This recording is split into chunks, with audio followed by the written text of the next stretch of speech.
Et bonjour à tous, bonjour à toutes, bienvenue dans ce nouveau numéro d'Avanti Nissa.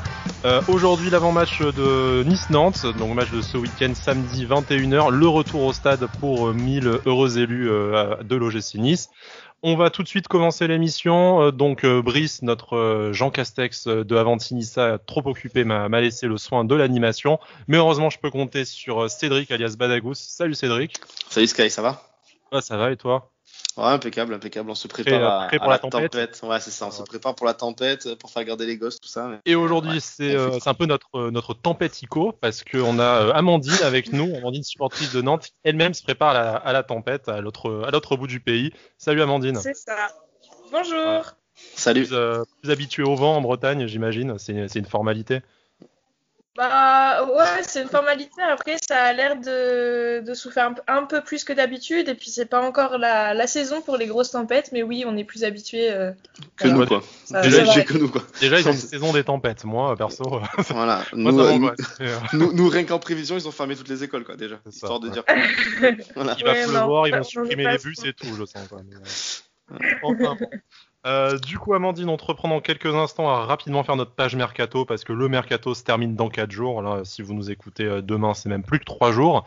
Mais aujourd'hui, 1er octobre, il reste 4 petits jours pour avoir un dernier renfort. Idéalement, un milieu offensif. C'est encore ce que Patrick Vieira nous a dit. Cédric, à part la piste Younes Belhanda qui... on suit les avancées heure par heure pour voir s'il va se passer quelque chose. On a l'impression que c'est ça ou rien. Sauf si on a un petit joueur de derrière les fagots qui sort, comme notre ami irlandais de Manchester United qui vient d'arriver. Ouais, c'est vrai que bon, j'ai du mal à y croire quand même du joueur confirmé qui sort du chapeau quand même. Là, un joueur comme le jeune de Manchester, Sodona, je crois, c'est ça. Ouais, c'est plus facile à camoufler qu'un joueur confirmé, je pense. Donc pour moi, je pense que ça risque d'être Belhanda ou rien. Ça voilà, risque d'être rien en plus. Ouais, là aujourd'hui, Vira, il s'est quand même un peu mouillé. Il a ouvertement dit en conf que jouer sur 2 tableaux sans ce milieu offensif qui nous manque, ça serait compliqué. Donc voilà, il s'est clairement mouillé. Il attend clairement un milieu offensif de plus. On va voir si ça sera Belhanda. Je pense que ça va se jouer jusqu'à lundi, quoi. Est-ce qu'on est mesquin au point de dire il a dit jouer sur 2 tableaux alors qu'il y en a 3, donc ça veut dire qu'on abandonne la Coupe de France comme tous les ans? C'est ça. C'est vrai qu'il a dit c'est ça. Il a dit celui-là on s'en tamponne. Ouais, je pense qu'il parlait essentiellement du championnat. On est un peu mesquin, mais bon, ça prouve bien que la Coupe de France a pas l'air d'être un méga objectif cette saison quand même. C'est pas grave, depuis 97 on a l'habitude. C'est ça, je pense qu'ils ont plutôt ils espèrent surtout sortir des poules d'Europa League plutôt qu'aller loin en Coupe de France. Je pense que c'est leur objectif. Effectivement, l'Europa League, on en parlera un peu en fin de numéro après avoir fait l'avant-match de Nice-Nantes, notamment avec les derniers barrages et le tirage qui aura lieu demain. Donc voilà, Belhanda ou rien, on n'a pas trop envie de se mouiller. Pour moi, c'est 50-50. Ça dépend si Fournier arrive à arracher la signature libre ou pour une petite indemnité de transfert. On sait que le joueur est plus ou moins d'accord sur les bases d'un contrat de 3 ans avec Nice pour 1,5 million d'euros annuels. À ce tarif-là, moi, je suis prêt à retourner ma veste. Je pense que ça se tente. Et de toute façon, comme on a dit, c'est ça ou rien. Donc voilà. Sur le côté des départs, le gros dossier c'est Willian Cyprien. Donc c'était beaucoup Bordeaux, mais Bordeaux voulait pas mettre d'argent, donc ça nous plaisait pas trop. Là il y a l'Italie entre la Sampdoria, l'Hellas Vérone et Parme qui sont assez chauds sur le dossier. Vérone semblait tenir la corde, mais du coup Parme a dégainé une offre et a obtenu l'accord du joueur, donc on sait pas très bien où ça va finir. Probablement en Italie, sans trop se mouiller. Ouais, le truc c'est que les offres elles sont insuffisantes pour l'instant. Alors c'est 6,5 millions plus bonus. Qui sont proposés par Parme pour l'instant. Et le club en attend 13, je crois, selon les médias. Voilà. Je pense qu'en coupant la poire en deux, ça peut tout. Si un club dégaine 9-10 millions avec quelques bonus ou un pourcentage, je pense que ça pourra se faire. Entre 8 et 10 millions avec un pourcentage à la revente, tu vends. Voilà. Je pense qu'il partira. Je sais pas où encore parce que comme tu dis ça dégaine vite. On n'entendait pas trop Parme et puis boum il reste plus que 4 jours de toute façon. Donc voilà. Je pense rapide, que ça va. Jamais. Voilà. Ça va dégainer, je pense, et avoir. Je pense qu'à comme tu as dit, à 8-10 millions avec un petit pourcentage, je pense qu'il partira après avoir où. Bon, dramatique quand même pour sans faire injure à Parme, qui est un grand nom du football italien, mais dans la situation actuelle, Cyprien, on le voyait pas partir pour jouer le ventre mou, le maintien en Italie, et pourtant les 3 clubs qui s'intéressent à lui, c'est pas des clubs qui vont jouer l'Europe. En France, Bordeaux, c'était déjà pas ouf. Ouais, Strasbourg non plus. Ça parlait Strasbourg Strasbourg, non de plus. Bordeaux. C'est vrai que l'Hélas, Parme, c'est pas ouf quand même. Hein. J'ai du mal à comprendre, à comprendre que sa cote elle est autant chutée quand même. Ça reste un joueur, William Cyprien quand même, c'est un petit nom du championnat quand même. On le connaît. C'est pas un illustre inconnu. Donc j'ai du mal à comprendre cette baisse de popularité auprès de certains clubs. Voilà. Et ça semble difficile, même si lui privilégie la Ligue 1, j'ai l'impression que les portes en Ligue 1 se sont toutes refermées. Rennes apparemment est passé à autre chose. Lyon, Il y aura à pris moins de, Paqueta, ouais. ouais, à moins de faire une grosse vente avec Aouar ou un autre milieu de terrain, Jeffrey Adelaide, pour débloquer des liquidités. Mais là, à 4 jours de la fin, je pense que ça va être compliqué pour lui de trouver autre chose que l'Italie. Et bon, pour Nice, qui en espérait 20 millions d'euros, finir à un petit 8 millions plus bonus, ça risque d'être dramatique. Il y a juste espoir d'un craquage d'Aston Villa, si Aston Villa veut lâcher 15 millions d'un coup peut-être, mais Ouais. Après, comme tu dis, il reste 4 jours, donc on peut espérer un craquage, un panic buy à la fin du mercato. C'est possible, on peut espérer, hein, mais j'ai du mal à y croire quand même. Ça a très peu dégainé sur lui cet été. Voilà. c'est Je- triste et tout. Ouais, de toute façon, on le saura pour la prochaine émission d'Avantinissa, pour le bilan du match lundi, mardi. Le mercato sera clos, donc on aura probablement du nouveau à ce moment-là, et peut-être nous un nouveau joueur aussi. Voilà, sans faire plus attendre Amandine, du coup on va passer à notre sujet sur le match de ce week-end. Alors avant de te demander ce que toi tu en attends et de nous parler un peu plus de Nantes, on va quand même se féliciter de la très bonne nouvelle. On touche du bois pour pas qu'on nous la fasse à l'envers une troisième fois d'affilée. Mais Cédric, on va pouvoir retourner au stade, ou en tout cas un petit nombre d'entre nous. Ouais, ça va être. Alors, c'est vraiment un petit nombre, hein, on va être 1000, donc ça va être vraiment parsemé dans le stade. Hein, dans le stade de 35 000, ça va faire peu, mais ça fait plaisir. Voilà, on pense malheureusement à ceux qui n'ont pas été sélectionnés, hein, qui auraient pu l'être, et voilà. Mais on va essayer de se casser la voix pour tout le monde en espérant pas Mm. prendre la flotte. Et puis voilà, on va essayer surtout de se protéger, on mettra nos masques et puis on essaiera de, de faire le bruit qu'on peut à 1000. Ouais, bon, derrière le masque, je pense qu'on va finir en PLS tous à force Ouais, de crier. avec la buée Et, sur les lunettes, tout ça, ça va être c'est sympa. peut-être un complot de l'État pour empêcher qu'on crie Vira Salcanois et Vira démission, mais voilà. C'est ça. Ouais, non, c'est ça. Je pense Blague à part, c'est une bonne on nouvelle. pourra mettre une. Ouais. On espère que les prochains matchs à la maison, que ça puisse tourner avec les autres abonnés. Voilà, nous, si on peut y aller face à Nantes, on est très content. Mais après, si les 5-6 matchs suivants, c'est le reste des 7200 abonnés qui peuvent y aller à leur tour, ça serait certes compliqué pour la famille OGC Nice de faire ça de façon parsemée, mais au moins tout le monde pourrait un peu profiter je sais pas si on peut appeler ça de spectacle, mais en tout cas Ouais, mais de voilà, l'OGC Nice et du stade. ça serait équitable, ouais, ça serait équitable et ça serait logique, ça serait bien. Donc voilà, tout de suite avec Amandine. Bon, alors Nantes, c'est un peu le club dont on a entendu parler cet été pour les mauvaises raisons, avec Christian Gourcuff qui s'est un peu fighté avec les membres du staff du centre de formation, et puis je sais pas très bien qui d'autre, si tu veux nous en dire plus là-dessus. Là, depuis le début de la saison, ça a l'air d'être un peu plus discret, mais on a l'impression qu'il s'est pas passé grand-chose en fait Non. à Nantes. Non, il s'est rien passé. Après, dans un sens, enfin, oui, il y a eu ce petit point sur la formation et les entraîneurs. Après, ça fait quelques années déjà que la formation et les entraîneurs ne s'entendent pas forcément. C'est dommage pour un Je berceau de la formation à la française. On parle de Nantes quand Voilà, même. c'est C'est ça. pas... Après, il y a aussi, enfin, de toute façon, il y a rien, c'est à tous les niveaux qu'il y a des problèmes à Nantes. Le problème vient de la direction et après, tout en découle. Il y a toujours, enfin, voilà, et Kita essaie de mettre son nez partout et bon, là, a priori, avec Gourcuff, ça se passe plutôt bien. Je pense que Gourcuff a réussi un petit peu à le cadrer, mais effectivement, après, quand au sommet ça ne va pas, ça peut pas aller, ça va dans aucun niveau. Enfin, voilà, donc du coup, effectivement, la formation est Gourcuff.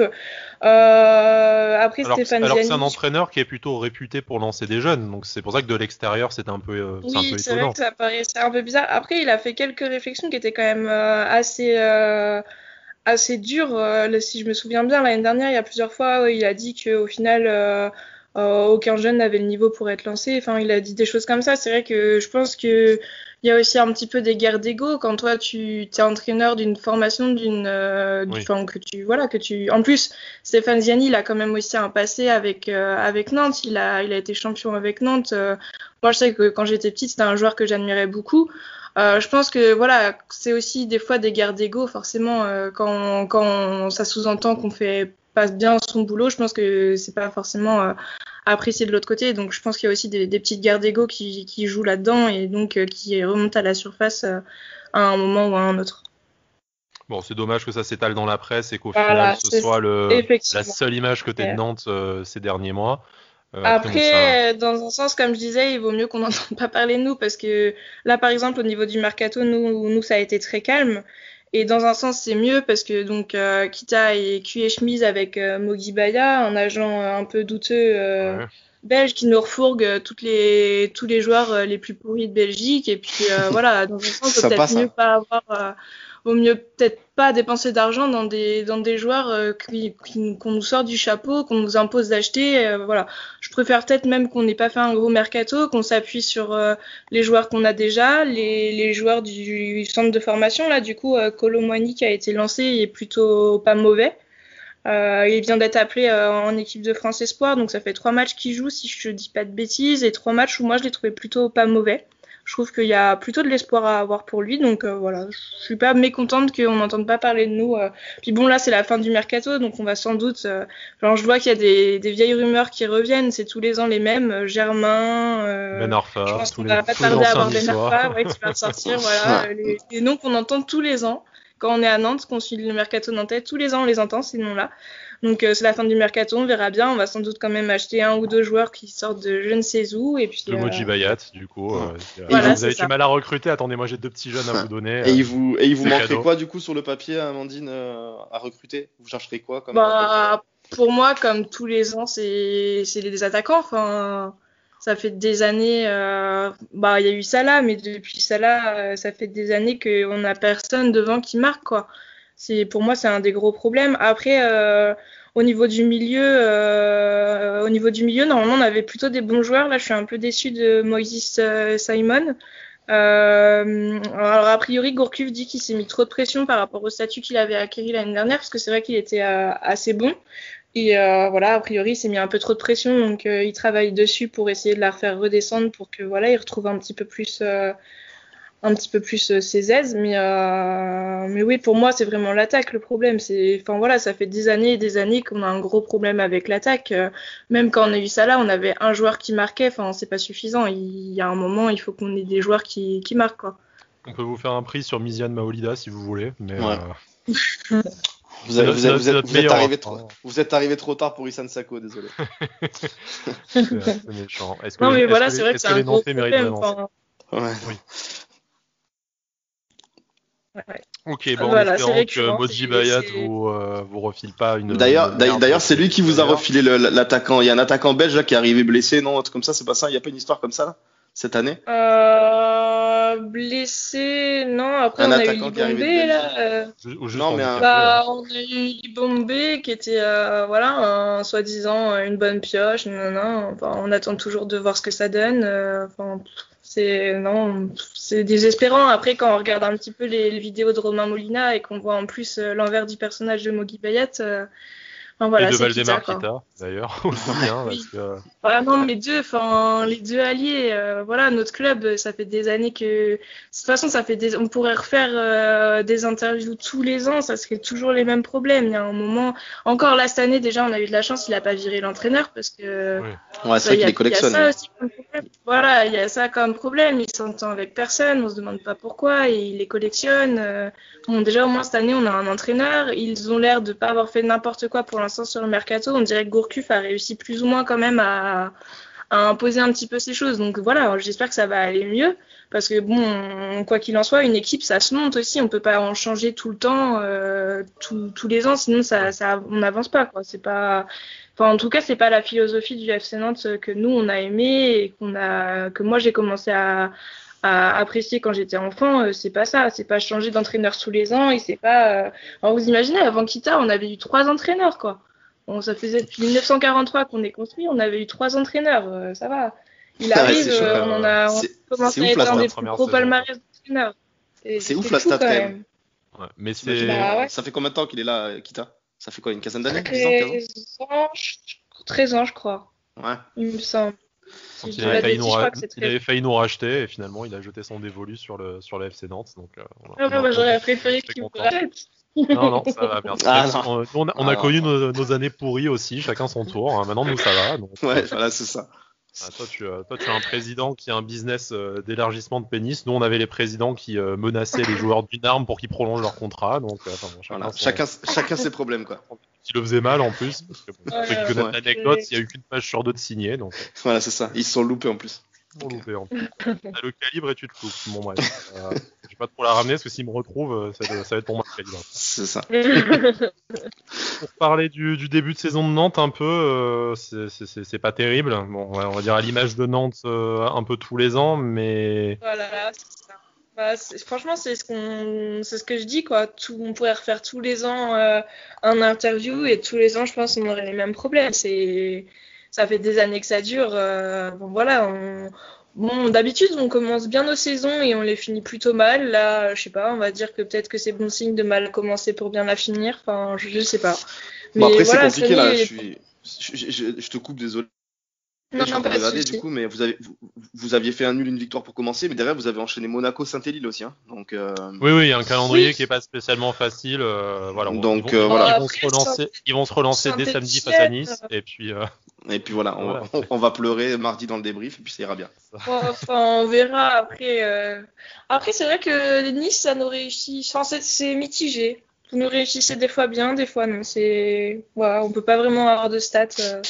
Mais n'oublie pas, cette année, il y a l'équation Patrick Vieira. Sur le papier, ça arrivait souvent, sur le papier, vous êtes meilleur que nous et qu'au final, on réussisse à vous battre. Mais on verra bien.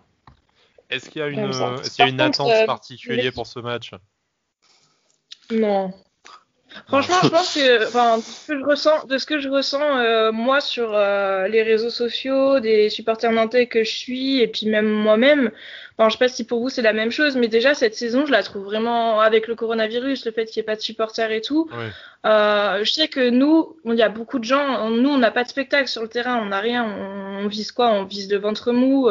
Tant mieux si on se maintient, mais et même encore, il y en a beaucoup qui espèrent être relégués pour espérer que Kita en ait marre et vende le club. Mais on n'attend rien, et donc le seul truc qui nous fait tenir et qui nous donne envie de venir au stade, c'est de pouvoir casser la voix en tribune, de pouvoir se retrouver entre nous. C'est les tribunes en fait qui nous font, depuis un moment, on vient au stade plus pour l'ambiance, pour être entre nous, que vraiment pour voir du jeu. Et du coup là cette année on n'a même pas ça. Du coup on regarde les matchs, mais il y a pas la même envie que les années précédentes. C'est par habitude plus qu'autre chose, quoi. Voilà, c'est ça, c'est parce qu'on supporte Nantes. Après, ça reste notre équipe, quoi qu'il arrive, on la supporte, etc. Mais il n'y a pas vraiment d'attente, on est lassé en fait. Et en plus, cette année, il n'y a pas les supporters, et du coup, ça nous aide pas à plus s'intéresser au jeu. Ça fait des années qu'on a les mêmes problèmes. Je pense que là, on commence à en avoir marre, quoi.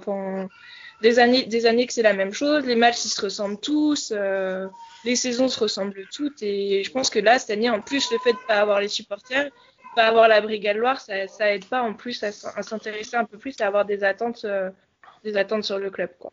Cédric, est-ce que tu connais cette Brigade Loire? Parce que moi je connais qu'une brigade en France. C'est ça.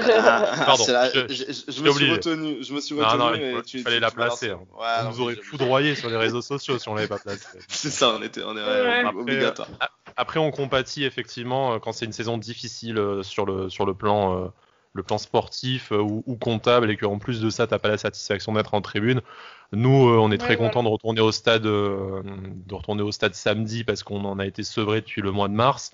Mais bon, on va être content de se voir, de se faire des checks à 1 mètre de distance. Mais après, au bout d'un quart d'heure de jeu, on va revoir le gestioniste de Patrick Vieira dans un stade vide. On va être dégoûté, quoi. C'est vraiment plus pour le plaisir de se recroiser en tribune qu'autre chose. Après, nous, ça a pas l'air de fonctionner comme vous. Je sais que nous, on a le droit les gens ont le droit d'y aller.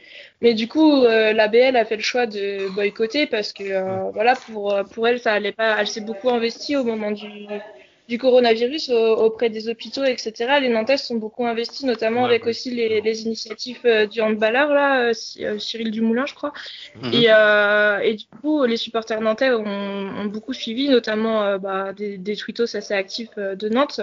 Et du coup, en fait, ça allait pas. Ils ont décidé de boycotter parce que ça allait pas avec ce qu'ils ont prôné pendant le coronavirus. Pour eux, c'est pas fini.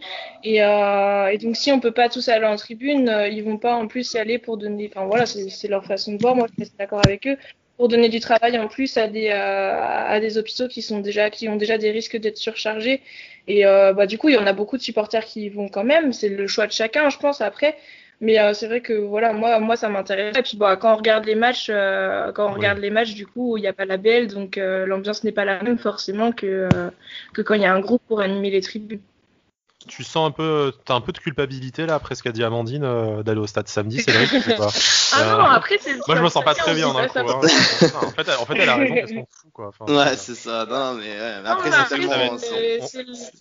C'est le manque qui prend le dessus. Voilà, c'est vraiment le manque parce que oui, et puis après, raisonnablement tu as raison de toute façon, mais il va falloir faire attention quoi qu'il arrive. De 35 000. Dans un stade, c'est pas non plus énorme. Vous avez la place d'avoir des distanciations, etc. Après, c'est juste que je comprends tout à fait le discours qu'ils ont eu de dire que voilà, ils pouvaient pas déjà. Enfin, c'est leur façon de penser pour plein de choses. Par exemple, au niveau des DEP, quand on a des interdictions de déplacement ou des limitations de déplacement, en général, ils appellent au boycott. Enfin voilà, c'est leur façon de faire. Et du coup, je trouve que leur discours est cohérent. Voilà, c'est juste une cohérence pour eux. Après que vous décidiez d'y aller, c'est le choix de chacun. Enfin, chacun est libre. Voilà, il y a des distanciations. Quand on va faire nos courses, voilà, on risque aussi de surcharger les hôpitaux. On doit continuer à vivre quoi qu'il arrive. Après, là, je suis d'accord avec leur discours. Et puis, effectivement, ça, du coup, le match, on a moins d'attentes par rapport à ça parce que, voilà, on les entend pas. Ils sont pas là pour animer la tribune. La fête est un peu gâchée. Quand il se passe rien sur le terrain, voilà, c'est ça. Il se passe rien sur le terrain, on se raccroche aux peu de choses qui nous font kiffer. Et là, actuellement, c'est eux, quoi. Un petit pronostic? Moi, je vous vois plus gagner. C'est bien ça. Non, mais de ce que j'ai vu, des matchs que j'ai un peu suivis, parce que du coup, mon copain est niçois, donc j'ai un peu suivi quand même les matchs de Nice. Vous êtes supérieur à nous. Il n'y a pas de souci, vous êtes supérieur à nous, donc je pense que oui, vous allez gagner. Après, on sait jamais. Voilà, on peut aussi avoir des. Enfin, je trouve que nous, notre équipe, elle est difficilement pronosticable parce que voilà, par exemple, Marseille, c'est une équipe qui nous réussit bien. Marseille peut être en super forme et la plupart du temps, on gagne derrière. Donc, il y a des fois des trucs incompréhensibles. Mais après, sur le papier, je pense que vous allez gagner. Là, on n'est pas en super forme. Lille, on s'est fait manger. Je vois pas pourquoi contre vous, ça serait pas la même chose. Un buteur ou pas? Si tu devais miser sur un buteur. De qui? De notre côté à nous? N'importe. Si tu penses que vous allez marquer un but à Benitez, pourquoi pas, mais. Après, j'aimerais bien que Kolo Muani il marque, qu'il ouvre son compteur, ce serait bien pour lui. Ça fait 3 matchs qu'il se défonce sur le terrain, ce serait une belle récompense. En plus, contre Benitez, ça serait encore mieux. Marquer son premier but contre un bon gardien, je pense que c'est encore plus satisfaisant. Ça me semble annoncé là du coup maintenant. Voilà. C'est une évidence. Cédric, parce que sinon Brice va nous engueuler. Donc un petit prono vite fait. Allez, moi j'espère une victoire évidemment, quoi qu'il arrive. Allez, je suis un peu optimiste. On va miser sur un petit 2-0, voilà, avec un but de Dolberg, un but de Ronny Lopez. Allez, voilà, je me mouille, c'est réglé. On peut envoyer les paris. Moi je dis un partout. Toi t'es optimiste, c'est bien. Ronny Lopez ouvre le score. Voilà, proprement. Voilà. Normalement c'est la cote supérieure à 3 que Brice nous demande à chaque fois pour Winamax. Donc voilà. On pourra voir avec lui mardi. On attend Brice, si tu nous écoutes, du coup on attend tes bets pour pouvoir t'humilier mardi dans le débrief du match. C'est ça, t'as intérêt de les donner, comme ça si tu te gourres on te taillade. Amandine, on te garde encore quelques instants avec nous. On termine l'émission sur le tirage au sort de l'Europa League. Donc dernier barrage ce soir. Là pour ceux qui nous écouteraient ce soir, je pense qu'on va publier un peu pendant les matchs. Ballottage pour l'OGC Nice qui sera entre le chapeau 3 et le chapeau 4. Il faut que je crois c'est 11 équipes sur les 18 matchs d'après ce que l'OGC Nice a communiqué. Au coefficient inférieur se qualifient, bon, ce qui est possible sur un match sec. On va un peu regarder tout au long de la soirée sur les réseaux sociaux et sur le point net comment ça se goupille. Dans les deux cas, Cédric, chapeau 3, on peut avoir un peu de chance au tirage pour espérer sortir. Chapeau 4, ça va être très très compliqué de sortir des poules. Ah ouais, bah c'est ça, on a vu un peu les chapeaux. Déjà, j'ai regardé un peu les chapeaux 1 et 2, tu peux prendre du très costaud, comme tu peux avoir un peu de chance au tirage, mais c'est vrai que. Tu peux prendre Leicester, Arsenal d'entrée, quoi. Donc, ouais, voilà. Bon, les deux ensemble, ça serait que ça passe, c'est pas possible, mais oui, deux ensemble, c'est possible. Mais tu peux prendre Naples, Milan, Leicester, Wolfsburg, oui, tu peux prendre du beau monde.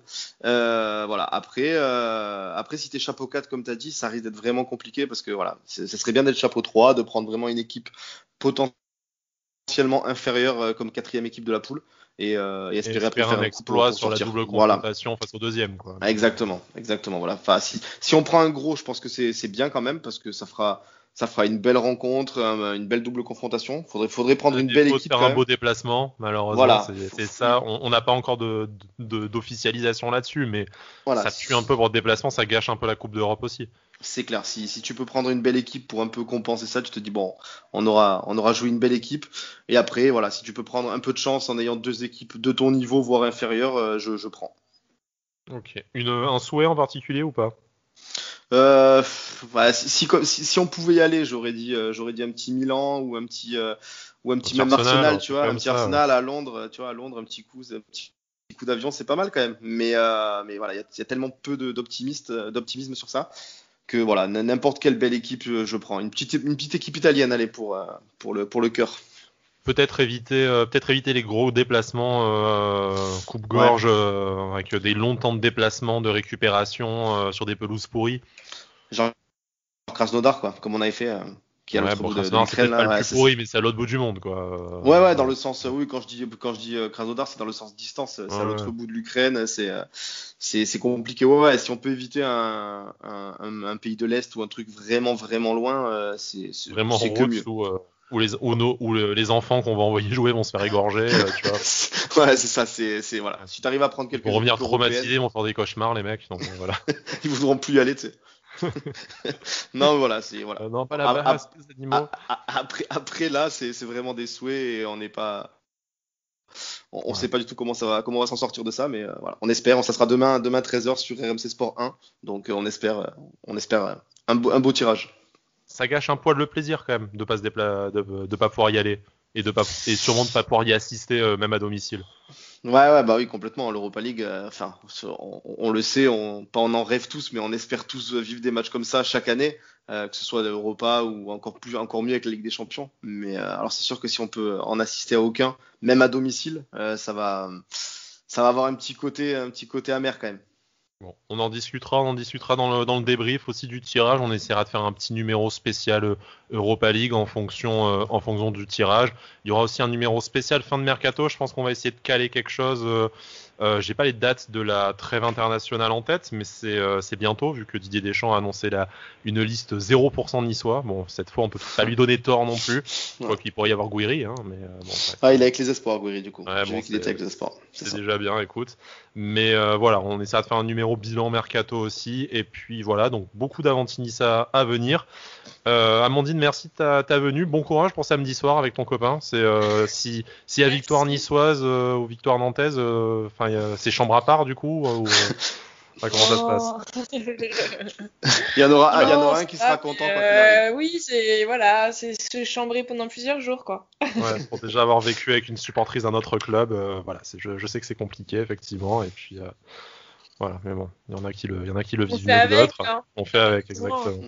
On fait. Ah, ça va, t'as pris un niçois, t'as pris ce qu'il y avait de mieux, ça va. Ouais. Ça le caractère aussi, je pense. Oui, puis moi je me rappelle des matchs avec Bossetti, je les appréciais pas trop. Bossetti, toujours en travers de sa gorge ces petits chambrages. Alexis, si tu nous écoutes, parce qu'on sait que c'est un C'est habitué ça. de l'émission, Ouais, c'est ça. Je lui enverrai le lien. Je lui enverrai le lien, comme ça il sera content. Bon, messieurs, dames, merci beaucoup pour cette émission. Chers auditeurs, auditrices, merci à vous également d'être toujours aussi nombreuses chaque semaine. C'est un vrai plaisir. Ça nous aide aussi pas mal à faire ces 2 émissions par semaine, même quand l'actualité du mercato ou les résultats des matchs nous donnent pas franchement envie de repasser une demi-heure de notre temps dessus. Mais voilà, c'est toujours un plaisir après d'échanger avec vous. Vous nous retrouvez sur les réseaux sociaux, le compte Avantinissa, Badagous pour Cédric, Pantalon Blanc pour moi, et Ladymatic pour Amandine, si vous voulez un peu suivre la saison du FC Nantes à travers son regard. Bonne soirée à vous, et puis je vous dis à bientôt. Soirée. Et Issa Nissa.